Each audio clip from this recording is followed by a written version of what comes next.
Hello students, आज हम पूंजी पर ब्याज और आर.एन के ब्याज के बारे में सीखेंगे। तो सबसे पहले हमारा टॉपिक है पूंजी पर ब्याज कि इंटरेस्ट ऑन कैपिटल कैसे दिया जाता है। कि पूंजी पर ब्याज साझेदार को तभी दिया जाएगा जब साझेदार संलिग्न में स्पष्ट उल्लेख हो, और पूंजी पर ब्याज ओपनिंग कैपिटल पर ही दिया जाता है।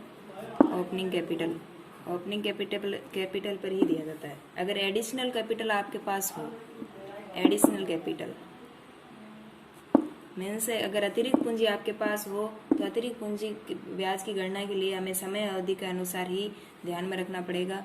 समय अवधि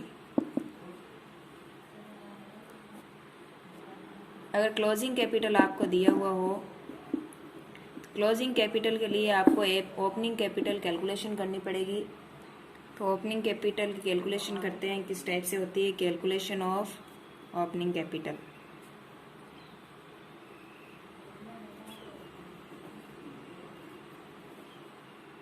प्रारंभिक पूंजी, अंतिम पूंजी। तो अंतिम पूंजी आपको क्वेश्चन में दी हुई आएगी, कैपिटल एंड। फिर ड्राइंग ऐड करना है, आर.एन इन दो को ऐड करके इसमें से अगर एडिशनल कैपिटल आपको दी हुई है तो आप एडिशनल कैपिटल इसमें लेस करोगे, और चालू वर्ष का अगर लाभ दिया हुआ है तो वो भी आप ऐड इसमें से लेस कर दोगे। तो इस टाइप से हमारी ओपनिंग कैपिटल निकल जाएगी। इसका फॉर्मूला है, पूंजी पर ब्याज के लिए फॉर्मूला है, देखो किस टाइप से आप इसको सॉल्व करोगे। पूंजी की राशि, ओपनिंग कैपिटल जो भी है वो निकाल रखनी है इस यहाँ पर। फिर ब्याज की दर बट्टा 100 और इनटू अवधि कितने महीने की है तो अवधि बटा 12। तो ये हमारा फॉर्मूला है। नेक्स्ट टॉपिक है आर.एन पर ब्याज। इंटरेस्ट ऑन ड्राइंग किस टाइप से दिया जाता है साझेदार को। देखो आर.एन पर ब्याज, आर.एन का मीन्स तो आपको पता ही है कि अगर किसी भी साझेदार द्वारा फर्म से निजी प्रयोग के लिए कोई वस्तु या राशि निकाली जाती है तो उसे आर.एन कहते हैं। आर.एन पर ब्याज ये हमारी फर्म की आय होती है। तो आर.एन पर ब्याज 2 टाइप से दिया जाता है।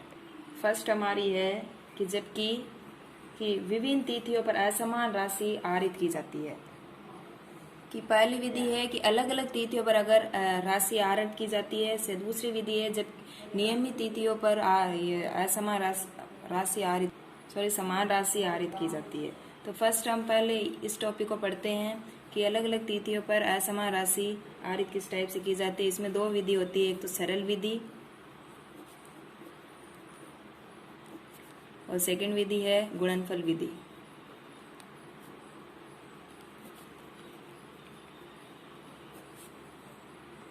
सरल विधि का सूत्र है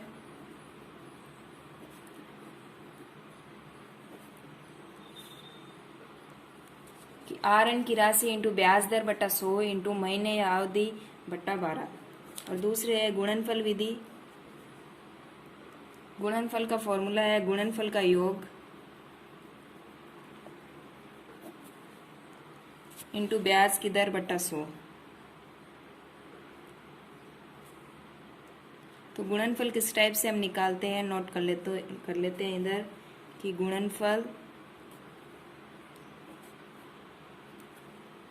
कि जो भी राशि आहरित की जाती है वो आर.एन की टोटल राशि और ब्याज चार्ज करने की समय अवधि। तो ये हमारा फॉर्मूला है।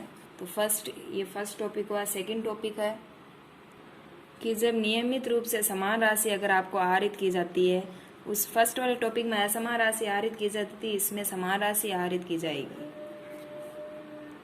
देखो ये सेकंड टॉपिक हमारा मेन टॉपिक है और इसका फॉर्मूला क्या है कि कुल आर.एन इंटू ब्याज की दर इंटू औसत अवधि। तो इसमें देखो ये है कि मेन ये है कि औसत अवधि किस टाइप से निकाला जाता है, इसको देखना ज़्यादा ज़रूरी है। तो निकालते हैं इधर औसत अवधि।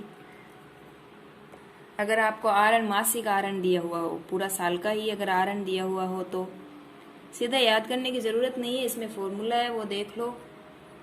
अगर प्रत्येक माह के प्रारंभ में हो आर.एन, अगर आपको पहले माह के प्रारंभ में ही दिया हुआ हो तो n+1, n का मीन हो गया जितने मंथ होते हैं, और n+1/2। अगर आपको मासिक दिया हुआ है 12 महीने का तो 12+1/2 तो हो गए 13/2 इज इक्वल्स टू 6.5। ठीक, अगर आपको RN प्रत्येक माह के अंत में किया हुआ है तब आप क्या करोगे, n+n-1/2 इज इक्वल्स टू, अगर मासिक है तो 12 में से 1 हटा देना है, तो 12-1 तो 11/2 इज इक्वल्स टू 5.5। अगर आपको RN मध्य के अंदर किया गया है, मासिक मध्य में किया गया है, तो n/2 तो 12/2 इज इक्वल्स टू 6। तो इस टाइप से आपको याद करने की ज़रूरत नहीं है। अगर प्रारंभ में हो तो प्लस करना है, अगर अंत में हो तो माइनस, और मध्य में हो तो डायरेक्ट आपको डिवाइड करना है। और सेकंड टॉपिक है औसत अवधि में त्रैमासिक आहरण। मासिक आहरण में तो पूरा 12 महीने का था, त्रैमासिक आहरण मीन्स हो गए 3-3 महीने का है। अगर आपको आहरण 3 महीने के प्रारंभ में अगर दे दे तो आपको क्या करना है, n+3/2 तो n कितना है 12+3/2 तो 15/2 इज इक्वल्स टू 7.5। अगर आपको प्रत्येक तिमाही के अंत में अगर आपको आहरण करता है तो n-3/2 तो 12-3/2।